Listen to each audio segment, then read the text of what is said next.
This is the IDP After Show.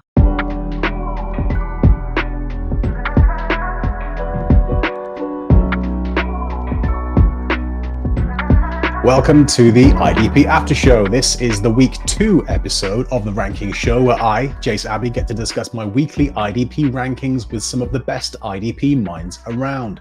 Every week, I will look at some of the biggest movers in my rankings from the previous week, highlighting and discussing some guys I have higher or lower than consensus. Tonight, I'm excited to be able to share and compare my rankings with those of an IDP legend, content lead and ranker for 4for4, Mike Green Dot Woellert. Mike, it's a massive pleasure to have you on tonight. How are you? All the better for having some football back in our lives? Yeah, it's time to go. I guess as you say, dot hunting. So I had the first week trying to figure out who has it. There was one instance though with the Cowboys game, like the cameraman was cut right off of Leighton, Vander, Esch, and I'm like, pan up just like 2 more inches so I can see, but it wasn't him. But yeah, we're back in full force. Only feels like a couple of weeks ago that the Super Bowl happened, and now all of a sudden we've got real football in our lives again. That's it, right? So yeah, these early weeks I find, I'm sure you do too, are really crucial, right? Loads of the questions we had for months are starting to get answered, and patterns are starting to emerge that we can take advantage of if we're paying close attention, right? So, and I figure that's where we come in to help those fantasy managers out there make sure that they're equipped with the knowledge they need to sort of hopefully win their fantasy matchups in week 2. So yeah, really looking forward to it. So let's dive straight in, and let's kick things off with everyone's favorite position, your favorite position, linebackers. So yeah, as my guest, it's your honor to go first. Which linebackers are you really high on for week 2 and why? So last week, well, actually, I guess you can say one of my bigger movers. I had Ernest Jones ranked 13th last week. I have him actually ranked 5th this week. I really like the matchup with the 49ers. The 49ers actually yielded, I think, 21 total tackles to the Steelers last week. So Quan Alexander led the way. Cole Holcomb had some tackles. So I've got Ernest Jones as my LB5 this week. So I think he's in a pretty good matchup. He's an every down linebacker. And I think he's going to be in a really good position to make some tackles against that 49er offense. It's going to probably run the ball, pass the ball with Christian McCaffrey. He's probably going to be in position to make some tackles on George Kittle. So for me, start Ernest Jones with all the confidence this week. Yeah, I like it. I like the call. I'm not far behind Jones on compared to you. I've got him at A in my rankings. But the first guy I've selected here is Jerome Baker of the Dolphins. I've got him ranked at number 43. It's one behind Terrell Bernard and one ahead of Jermaine Pratt. And that seems a little low. I could bump him a little bit in my rankings there, but it wasn't that far back. I kind of expected David Long to earn that full-time role in Fangio's defense, and I assumed Baker would be the man coming off the field at times, but that's as you know, not what happened in week 1. Baker was there every down, and Long had a really sort of pitiful sort of 21% snap share. Even Andrew Van Ginkel played more than Long did, much more in fact. So yeah, as IDP managers, unless we're playing in a league that rewards sacks highly, we've kind of grown a little tired of Baker's sort of poor tackling efficiency over the years, and that's been largely the result of the fact that he blitzes all the time, right? So I see it as a positive. It was encouraging, at least in most scoring formats, that he only blitzed 4 times against the Chargers in week 1, and he put up 8 tackles as well. That's pretty good going. So yeah, I think if he's continued to be used in the same way going forward, he'll become less of a sort of the boom or bust type that we've seen in recent years, and more of a sort of a consistent, reliable linebacker for us to use. So yeah, I think he's got a good chance to produce his best season in quite some years. So yeah, Baker at not the number 1 spot, but he's definitely one of my linebackers that I'm higher on than most going into week 2.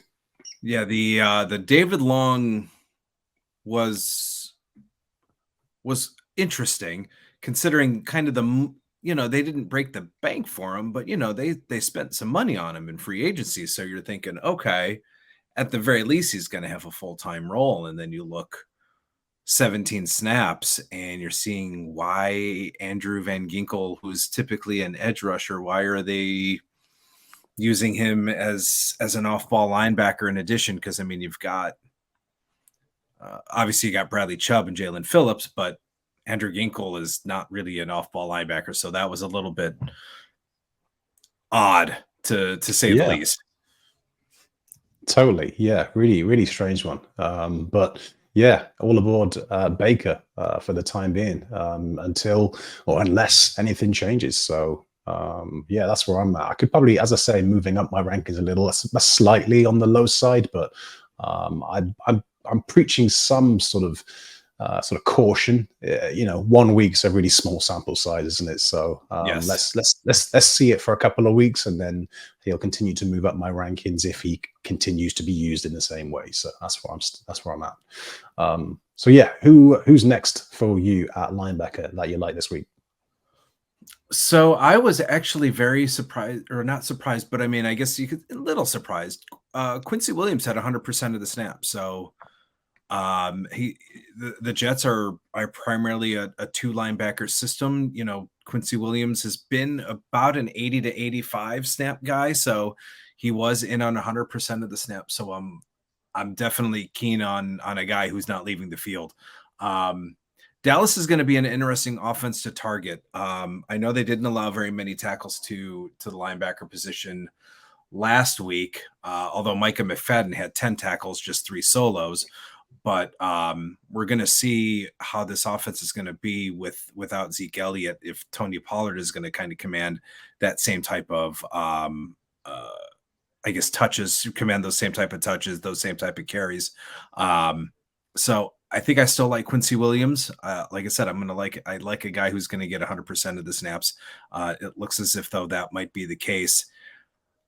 New York's defense could be on the field a little bit more now that Aaron Rodgers is gone. So you could have more 3-and-outs. So with Zach Wilson at the helm, so we could see that defense on the field a little bit more often. But as we saw, it's a pretty good defense. So they're going to also limit some 3-and-outs. They're going to, turn around the tables themselves.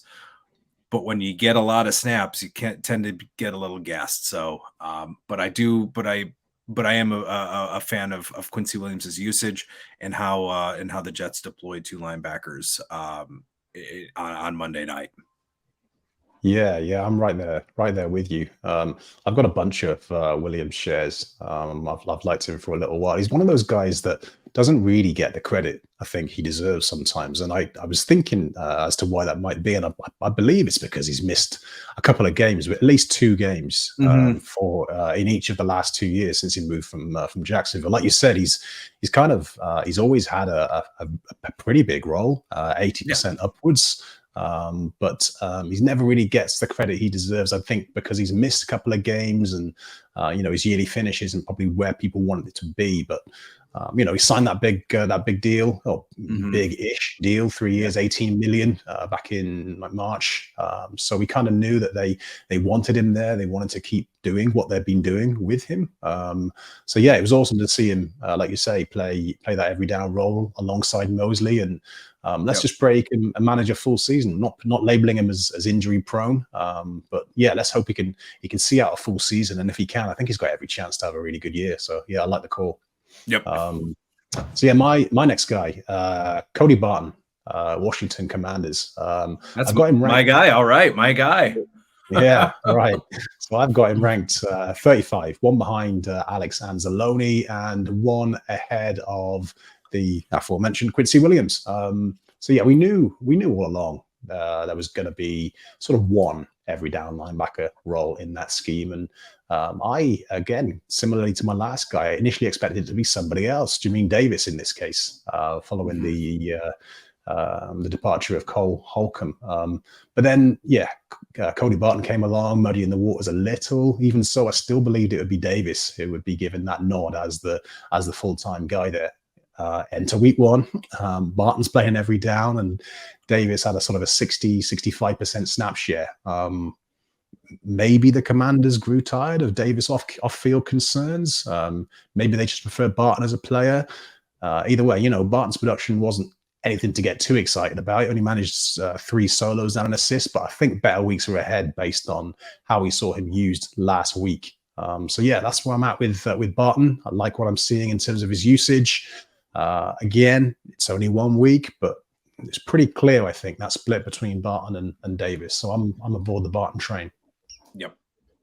So Mike, any other linebackers you like for week 2? Yeah, you know what? I think the Saints, Pete Werner, actually, another guy who I thought might be kind of that 75, 80%, but again, him and Demario Davis were both 100% snap share guys. So again, the Saints look to be maybe that 2 linebacker system where they're going to deploy 2 linebackers, that nickel package quite often. So Pete Werner, for me, higher tackle efficiency, look to have a better range than Demario. But Carolina last week, I think they allowed 19 total tackles. So Caden Ellis and Troy Anderson both had really solid games. So I look for Pete Werner to continue his tackle efficiency. I think he was in that 14 to 15 range last week. And as long as he's on the field, I'm a big fan of Werner. I think as long as he stays healthy, he's going to be in for a big season. But yeah, I like the matchup this week against Carolina. So I've got him, I think, as my LB 21 this week. So right there within that solid LB2 status for this week, and someone you can trust, I think. Sounds good. Yeah, I'm laughing because Werner was my 3rd guy too. So it's good. It's good that we're both on the same page in this sense. We discussed none of this stuff, by the way. So anybody who's listening, we had no idea anybody that we were talking about. So that's right. I kind of like that as well, because there'll obviously be some crossovers, but at the same time, it's kind of reinforces each other's point. We both like the same person, so yeah, I'm on board with Werner. I've got him ranked lower than you at 33, one behind Patrick Queen and one ahead of Anzalone. I kind of feel like Werner. I was thinking about this earlier. I feel like he's a guy that I've been waiting to take over from Davis for, it feels like forever, but it's only been a couple of years. Enter Joe Woods as the new DC, and like you say, last week we finally saw Werner become that full-time guy. But it wasn't a passing of the torch, as you mentioned. It was it was old man Demario Davis also played every down, so that was really nice to see. Davis, it doesn't seem like Demario is going anywhere anytime soon.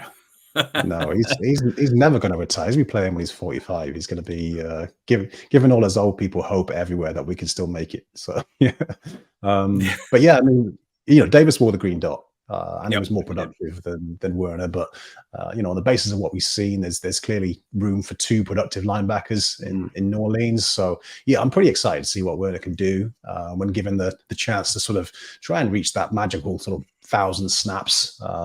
He's got a really good chance to do that based on what we saw last week, and I think he's got a really good shot at hitting those LB2 numbers for 2023. So yeah. Yep.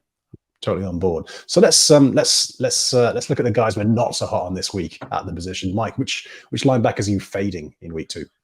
Oh boy, I was really high on Leighton Vander Esch coming into the season because reports that I had read, I even saw some tweets that he was going to be the play caller, that he was going to wear the dot this week or this season. So for me, I thought he was going to have a 3-down role. But that does not appear to be the case. I think he only played 68 to 69% of the snaps. So Dallas didn't really deploy a true full-time linebacker in week 1, because him and Damon Clark both were in that high 60s range. So Leighton Vander Esch for me is someone that unfortunately is going to be hitting some bench. I think I had him ranked, let's see, last week. I don't think I was too high on him. I had him as my LB 40. This week I have dropped him down to my LB 55. So he's that snap rate and that usage didn't help. he's actually a pretty productive tackler. He's a pretty efficient tackler. But when you're my only issue with that is when you're playing 60 to 65% of the snaps, that variance that you're going to be too volatile as far as your tackles. I mean, yeah, you could have 8 tackles one week. Next week, if you're playing, if 60% of the snaps, that could be 30 to 40 snaps, you could only have 3 to 4 tackles. So for me, Leighton Vander Esch is really only a guy I'm starting if I absolutely have to. Yeah, good call. So I also moved him down this week. He's at 49 for me, same sort of range as you. Yeah, for all the same reasons. It's a shame, but it is what it is. We have to roll with it. And we can move other guys up in his place. So one of the guys I dropped in my rankings quite significantly this week was Cole Holcomb. He's at 46 for me, one behind Jermaine Pratt and one ahead of a guy I thought I'd never list on my top 50 linebackers ever again. It's Kenneth Murray. So yeah, I mean, Holcomb led the position group with a sort of 78% snap share, but Quan Alexander wasn't far behind. Nope. At all, six fewer snaps, and even Landon Roberts had a fairly healthy snap share, considering he was the third linebacker there. So we all saw that Steelers depth chart. I want to say last week, maybe it was 2 weeks ago, which listed Holcomb or Alexander as the starter. And while we don't invest too heavily in what we see on depth charts, that's kind of how it played out, right? So. Slightly concerned about Holcomb over the course of the season. 78% sounds like a pretty healthy number, but that will mean a decrease in the levels of production that we're used to seeing from Holcomb. For the Commanders, he was an every down guy, and the fact that Alexander wore the dot only sort of heightens those concerns that I have about Holcomb this year. So yeah, if I was a Holcomb owner, I'd be a little worried. It's not a terrible situation, but it's not as good as it was when he was playing for Washington. Yeah, Holcomb and Alexander did share the play calling duties. So when Holcomb was on the field, there, he was calling the plays. He had the dot, but when he was off, it was definitely Quan and Landon. So I think they definitely shared the responsibilities, but which is again not ideal for fantasy purposes. I actually don't mind Quan Alexander as a free agent pickup.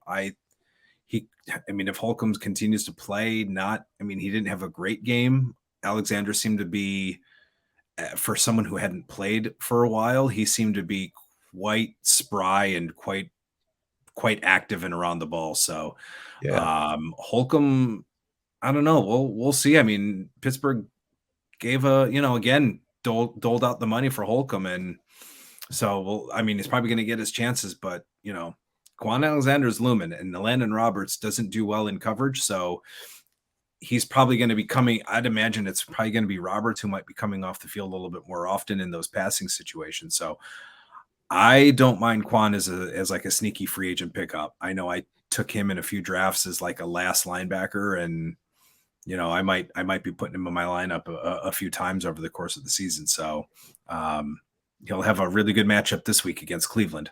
Against Nick Chubb, and so he'll definitely have his opportunities this week. Yep. Okay, so next up for you, linebackers you're low on for week 2. Who's your next guy? So where did I have him last week? I don't think I had him. Actually, so I was going to say Christian Harris is getting a little bit of a bump down. I had Harris as my LB 26 last week, and I took him down quite a bit. I've got Harris down on my LB 48. Decent. I don't know what Indianapolis is. I don't know if they're running team. They've got all of their running backs are hurt, and they've got nobody running the ball. Anthony Richardson is like Josh Allen. He's their running back, but I dropped Christian Harris down to my LB 48. I think he had 72% of the snaps. So that was kind of a bummer. I thought he would kind of at least be in a full-time role and see at least 80%, 85%, but that might not be the case. Denzel Perriman was the lone 3-down guy, wore the dot, called the plays, definitely had the production, but I was hoping Christian Harris would have a bigger role because Houston did run a little bit more nickel, run a little bit more base, but obviously they've got a much better coach with DeMeco Ryans than what they had last year. So, Christian Harris definitely has definitely hit a drop. If you have guys who have a more predominant role or have higher usage, I think you could probably safely park Christian Harris this week for someone who's getting a more full-time 3-down role and hopes maybe it was just the way the game script went, and that's just the way things went. So, this week I'm a little bit lower on Christian Harris this week. Yeah, I like it. Guess where I've got Christian Harris ranked? Let's see. I have him at LB 48.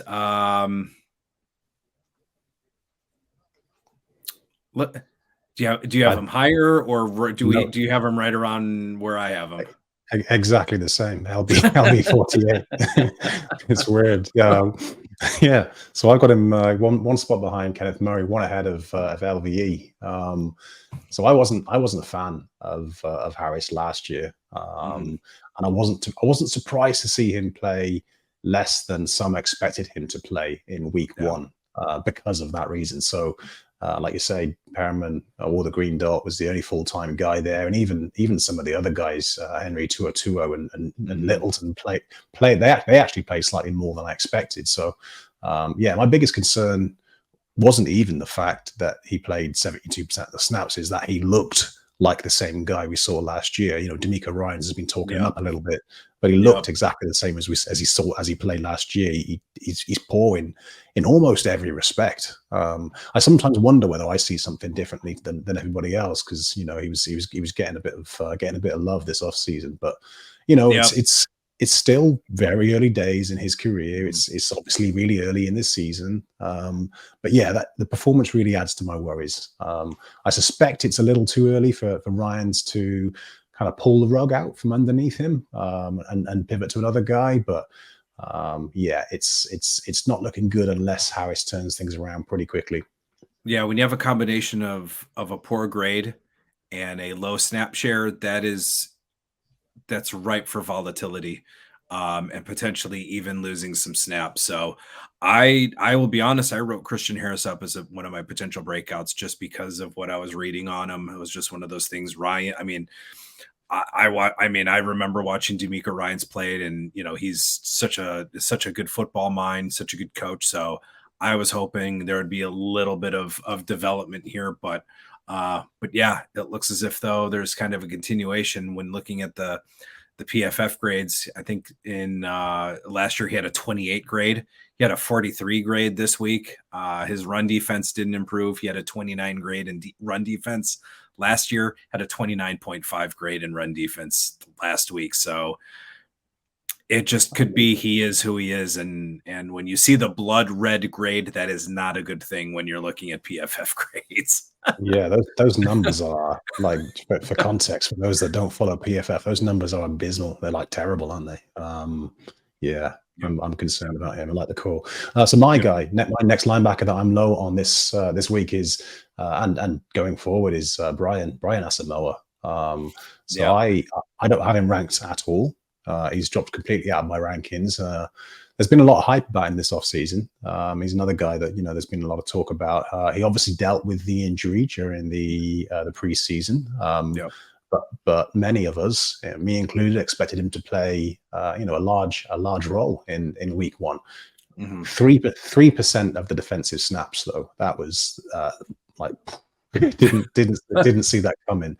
He's one of the biggest busts of the week for me. And I started him in a couple of really deep leagues. I did too. Ivan Pace Jr. he was the beneficiary. He's laughing. And I almost wrote him up as one of my risers in my rankings this week. On the other side, he saw sort of 68% snap share and played really, really well as well. Yeah, go ahead. Yeah. Yeah, 8 combined tackles and QB hit, but sometimes those numbers can be a little off, misleading in the sense that any guy who's on the field a fair amount can put up good numbers, but he also played really well. He was everywhere. It's possible that the Vikings were playing it safe with Asamoah's injury, but it was pretty telling that he also played. I think it was almost 9-10 snaps on special teams. And that would be a really odd call to my mind if he wasn't healthy, right? So yeah, I believe this is the direction in which they want to go. So yeah, he's my linebacker that I'm low on this week.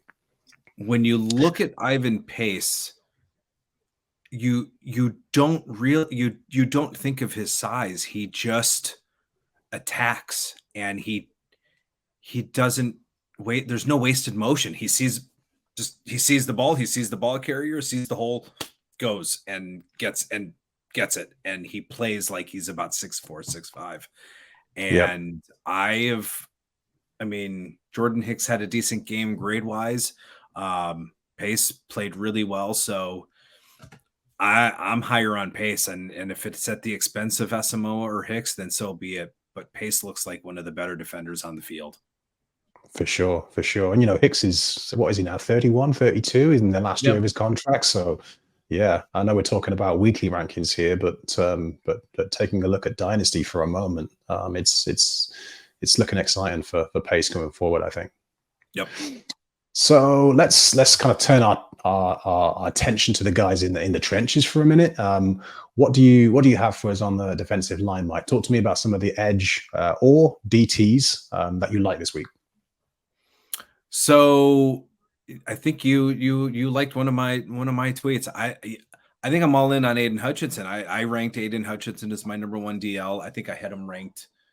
I think I had him pretty decently ranked last week. But I'm going on a limb, and I am ranking him. Actually, I had Hutchinson as my DL 22 last week. So I've got him ranked number 1. Basically Seattle's tackles are gone. Their starting tackles are gone. So when you watched Hutchinson last week against a pretty decent offensive line, he was really close on several occasions to getting to Mahomes, and even the tackle was cheating. So, yeah, he still had 7 pressures, solid pressure rate, elite win rate. I've got Aidan Hutchinson as my DL1, and there's about 4 or 5 guys you can probably make an argument for DL1 this week. But I'm rolling with Hutchinson as my DL1 this week. I love it. I love the bold take. He was everywhere, like you say. I was hands up. I was kind of watching the game half-heartedly. I was busy working at the time and had some deadlines to meet. But yeah, after a while, I was like just glued. He was like you say. It seemed like he was in the backfield on almost every play. He's definitely going to take that year 2 jump into that maybe the bottom half of that elite tier in 2023. I think so. Yeah, really excited about him. My first guy is a guy that I've been really excited about for a long time. It's Jalen Carter, DT for the Eagles. I've got him ranked as my DL 55, but my DT 13, 1 behind Leonard Williams and 1 ahead of Grady Jarrett. And based on what I'm going to talk about in a second, I think I might even be able to have him a little higher than that. So yeah, look, a lot of us have been big fans of Carter's for a while, and I actually love the landing spot with the Eagles. It's actually one of the few predictions I got right in terms of who would get drafted by which team. Pretty happy with that. So yeah, I was made up to see him start so fast in week 1. Finish with 8 pressures, leading not only all interior defensive linemen, but also tying Arden Key and John Franklin Myers for the most pressures among all linemen. So yeah, he took advantage of some of the really sloppy play of the inexperienced Patriots guards, but it was still a really impressive performance, I think. So I would have had him a bit higher on my ranks, but he was playing in a bit of a rotation there. Fletcher Cox led the position group 62%. Carter was on the field for, I think it was exactly half the snaps, and both Jordan Davis and Milton Williams weren't far behind Carter. But I think it helps Carter's cause for week 2 that Cox was limited in practice after taking a shot to the ribs. I think he's going to play based on what I saw earlier today, but maybe his snap share is going to be reduced slightly. And I think Carter's week 2 matchup is excellent. Vikings center Garrett Bradbury is struggling with that back injury, and he's questionable ahead of a quick turnaround on Thursday Night Football. And then you've got Ed Ingram and Ezra Cleveland at guards, and they allowed the most and the third most pressures in 2022 and surrendered 16 sacks between them. I think in a DT required league, I like Carter as a sort of a high end DT2 or a low end DT1 this week. Yeah, another guy I like. I liked him last week, and I like him again this week, and it's Montez Sweat against the Denver Broncos. From what I can tell, he should line up on Mike McGlinchey's side of the field, and McGlinchey did not have a good game. In 42 pass block snaps, he gave up 6 pressures, 1 sack, 1 hit, and 4 hurries. And Montez Sweat had a pretty, from what I can remember, had a really solid game for Washington. From what I can remember, I think he had 3 pressures. I think he had a multi-sack game. So I'd like Montez Sweat's matchup against Mike McGlinchey this week. So I think I initially ranked him as my DL 16. That's going to go up once, with now that I see that he's going to be matching up on McGlinchey. I'll probably bump him up to probably top 10 status. So I'll probably have him as a DL1 as a DL1 this week. So definitely like the matchup against McGlinchey. Nice. Yeah, I've got him at 14 in my ranks, just behind Joey Bosa at 13 and Nwosu at 15. So yeah, I'm on board with that. My next guy on the defensive line is Will Anderson Jr., the Texans. I've got him at edge 19 or DL 22. That is 1 behind Thibodeau and 1 ahead of Zadarius Smith. So yeah, I mean, he just ticks a lot of boxes for me. First and foremost, he's obviously a really talented player. We all know that. But he's also earned that really sort of healthy snap share, 75% right out of the gate, only just behind Jonathan Greenard in that sense. I think most of us expected Anderson to have a really solid rookie year, kind of in the akin to the likes of sort of Aidan Hutchinson from last year. We do expect some quiet weeks to happen. That consistency isn't always there with these rookies. But it was really encouraging to see Anderson start so strongly. 5 pressures, a sack, and 5 combined tackles. The one thing I will say is a matchup isn't the easiest in week 2. He's got Braden Smith, the Colts right tackle, is sort of main opponent. And I think Smith's an above average pass blocker, but he's not unbeatable, and I wouldn't rule out Anderson continuing his fast start. Yeah, that's a good call. You knew Anderson was going to get look at what Houston did. They traded up to get him, so of course he's going to play. I mean, you have to play him.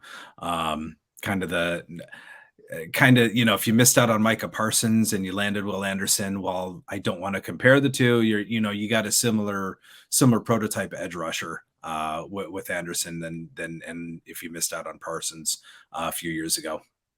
Totally. So let's flip this on its head a little bit and talk about some of the guys that you've dropped in your rankings on the defensive line. Who are you fading in week 2?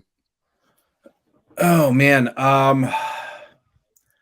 The defensive line is kind of tough. I didn't really pay attention to many of the guys that I had ranked, but I do, as much as I like the Tennessee edge rushers, I might pump the brakes a little bit on them. I do like Danico Autry, but I do think with Rashawn Slater, whoever is matching up on Rashawn Slater, I think is going to have a really tough matchup. I mean, in 46 pass block snaps, only gave up 1 total pressure. So whoever is going to see Rashawn Slater is going to have a tough matchup this week. Yeah. I'm a big Slater fan, as you can tell from the 2 Charger jerseys behind me. Chargers helmet in the corner over there. So yeah, I like that. I've gone with Zaven Collins. This would probably be an unpopular choice based on how he scored in fantasy last week. But I've got him down at edge 41 or DL 53, one behind Greenard and one ahead of Samson Ebukam.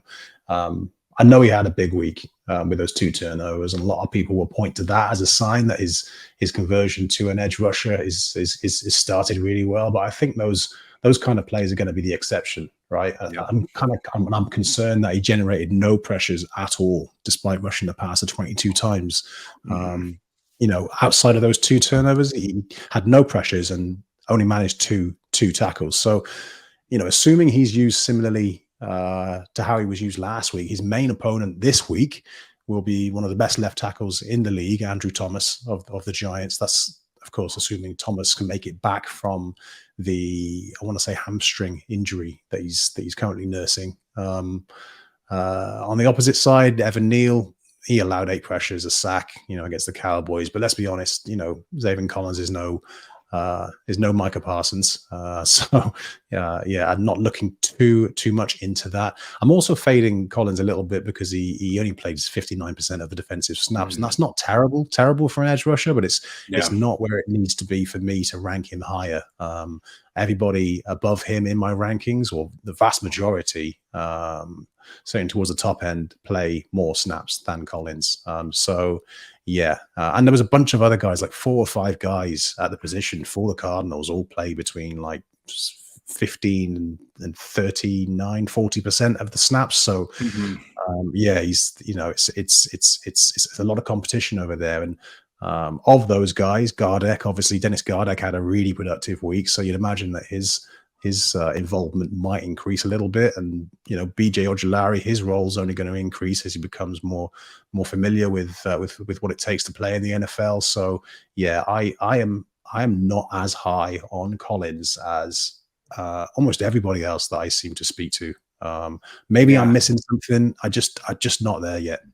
No, I've got him as my DL 66 this week. So hey, not someone I'm too interested in right now. I like it. Okay. So you're next. Do you have any other defensive linemen that you're not keen on? I've got one I want to go off on. If not, go ahead. So it's Preston Smith of the Packers. So I've got him down at edge 44 or DL 58, one behind John Franklin Myers. I probably should have Myers a little higher, and one ahead of Bonnie Okoronkwo. And I think.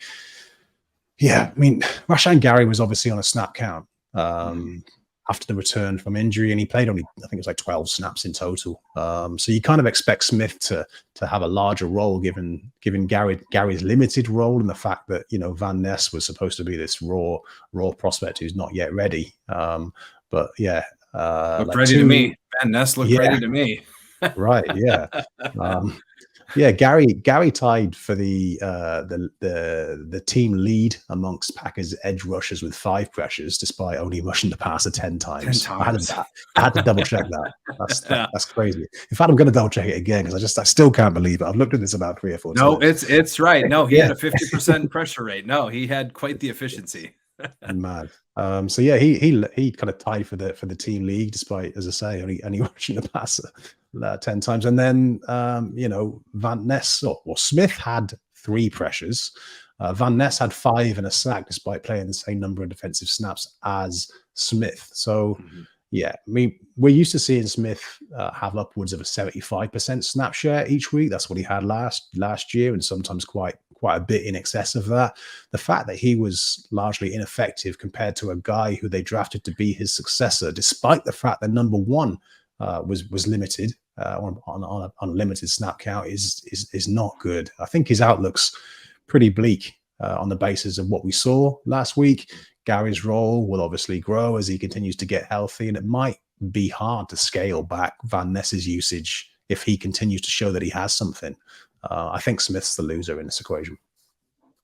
Yep, I think so too. Okay.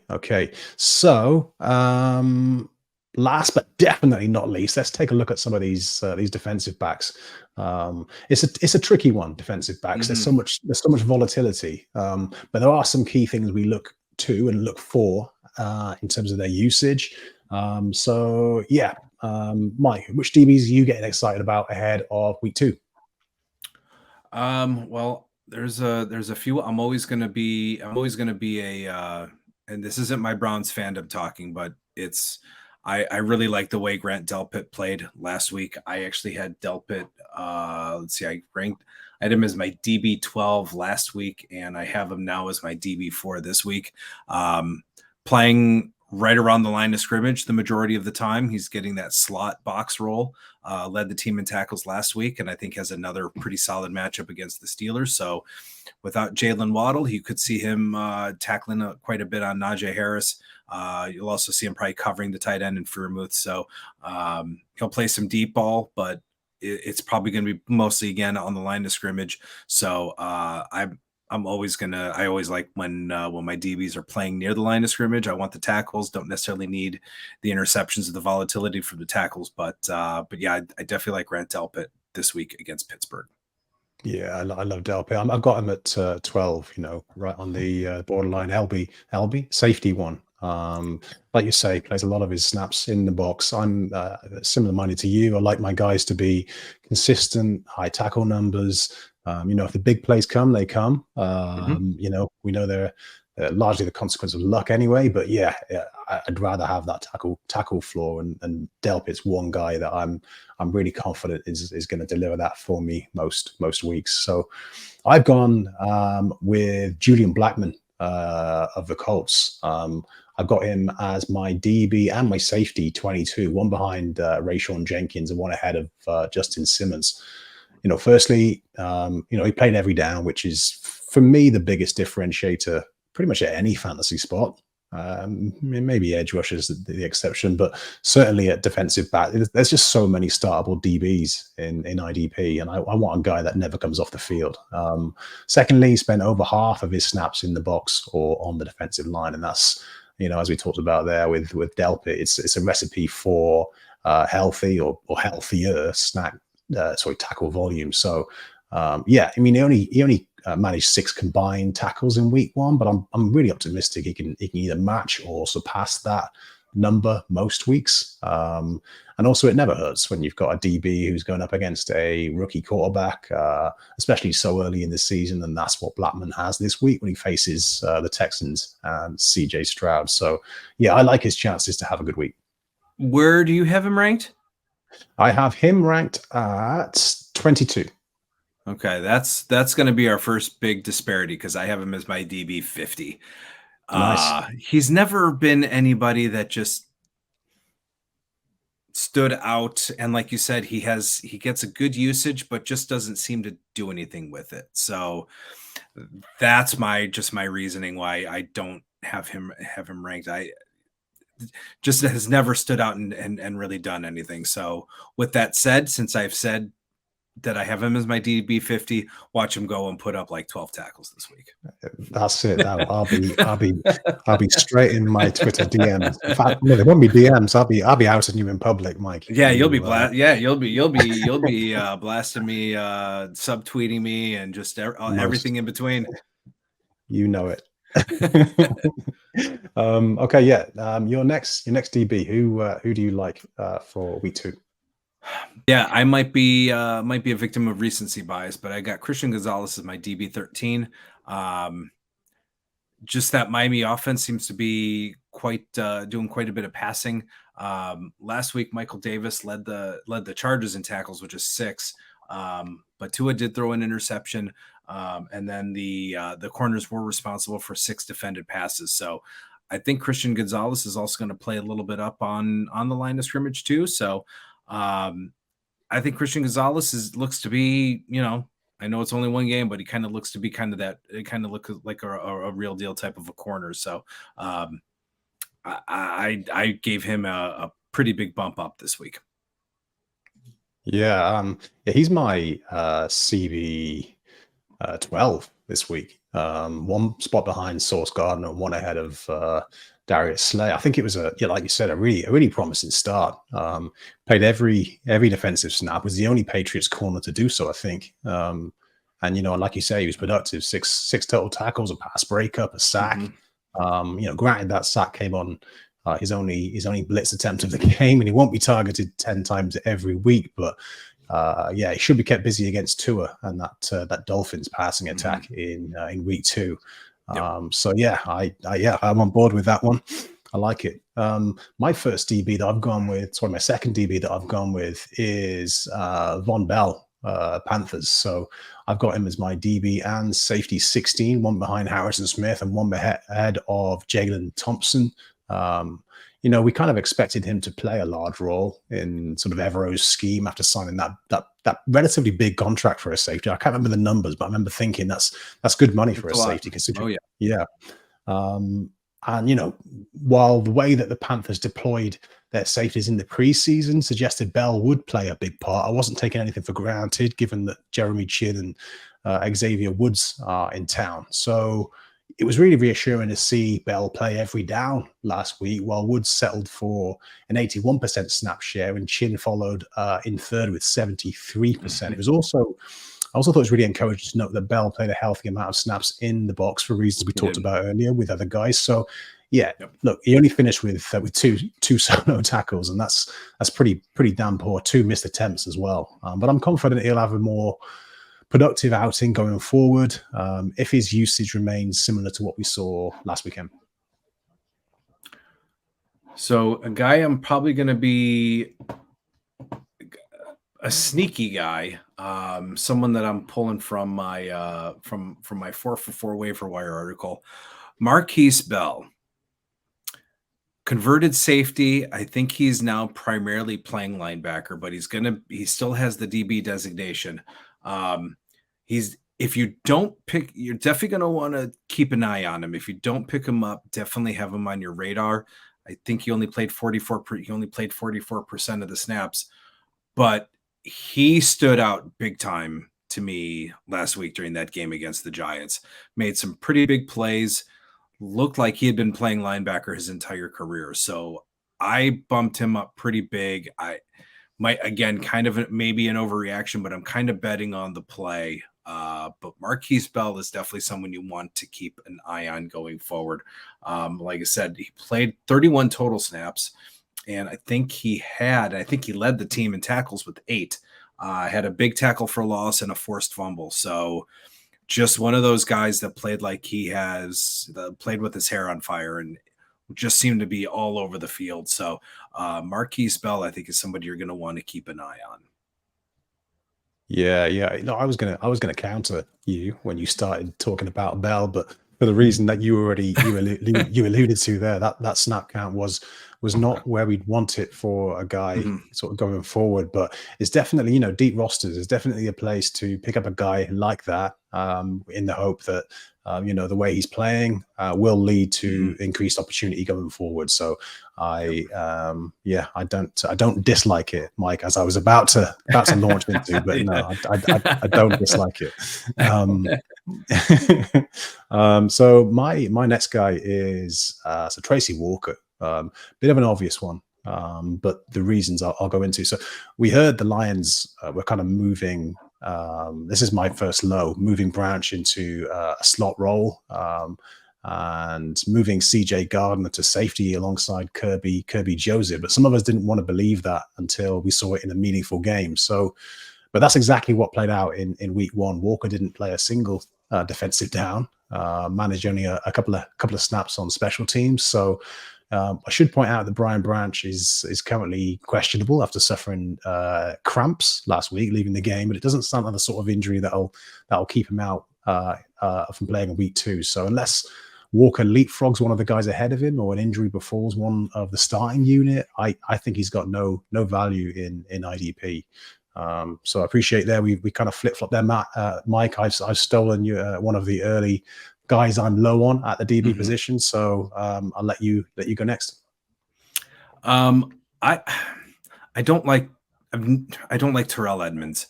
Just a high snap, low efficiency tackler, and that's just bad news for IDP.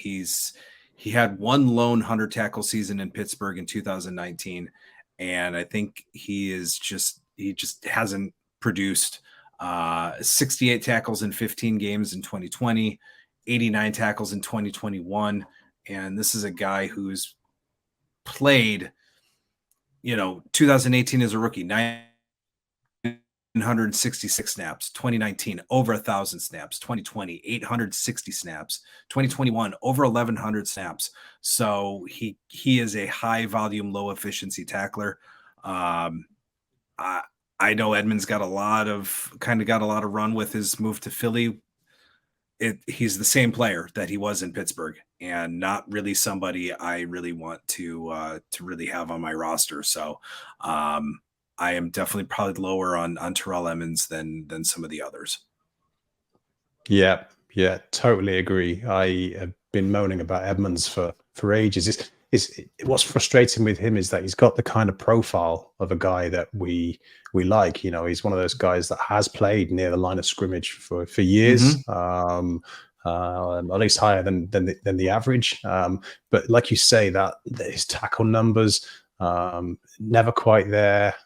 Big plays, never really quite there. He's just been slightly disappointing. But not so disappointing that I'm not still half tempted to pick him up as a DB4 in the hope that maybe the move to Philly would have turned things around. But I'm with you. The only other guy I have to mention at the DB position who I'm low on this week is Brandon Jones. I kind of knew what was going to happen, but there was a part of me that was a little hopeful that maybe he still had a role there. But it's all Javon Holland and Deshaun Elliott now there at that position, and Jones barely played at all. It's a bit of a disappointment because he, like Edmonds, in fact more so than Edmonds, was one of those guys that we knew would always play near the line of scrimmage. It's just the kind of player he is. He'd, the tackle volume would always be there with him. Unfortunately for him, as things stand, he can kind of be forgotten about in IDP. He's a waste of a roster space right now. Yeah, and he was always a guy that was a pretty efficient blitzer too. He got sacks and would always get pressure. So has definitely fallen off the radar and definitely fallen off of favor. I like Deshaun Elliott coming in. I did see a lot of Brandon Jones talk, but I actually did like Deshaun Elliott coming in. I don't think I started him in any leagues. I just kind of wanted to take the wait and see approach, but it did work out. It looks like Elliott and Holland are kind of going to be too high safety. They're each going to play up near the line of scrimmage on some plays, but Holland himself had a pretty solid game. So both of the safeties were very productive last week. Yeah, both had a really good game, didn't they? So yeah, it's good to see for them too. Not so good for Jones. That's the way it goes. Yeah. Okay, I think that's a wrap, Mike. All right. It's been a blast having you on the show this week. I know it would be. You nailed your takes, especially at linebacker. I knew that would be the case. Linebacker guru. Thanks so much for joining me. Would you please remind our viewers or listeners where they can find you and your fine work for the 2023 season? Yep, I will be at 4for4.com. That's where you can find my 3-down article. It is not behind a paywall again this season, so everybody can have access to that. All my ranks are at 4for4, and I'll have my waiver wire. And then as always, get to me on Twitter at Mike_Woellert, and happy to help answer any questions that I can. So love talking football, love talking everything else. So that's where you can find me. Yeah, I would encourage people to definitely check out Mike's work, especially that Green Dot article. It's one of the articles I look forward to every year. I use it myself. It's one of the first things I look at after the slate of games each week. So yeah, go check out Mike. Thanks for anyone who spared the time to check out the show. We appreciate your time, and we hope you found it useful. If you want to follow me, you can find me on X. I've just got used to saying X now. At Jase Abbey. It's JaseAbbey, and the full rankings we've touched on today are available to subscribers on the IDP Show Substack at theidpshow.com. For now, good luck with your week 2 matchups, and I'll be back again to talk about those week 3 rankings next Wednesday. This was the IDP After Show.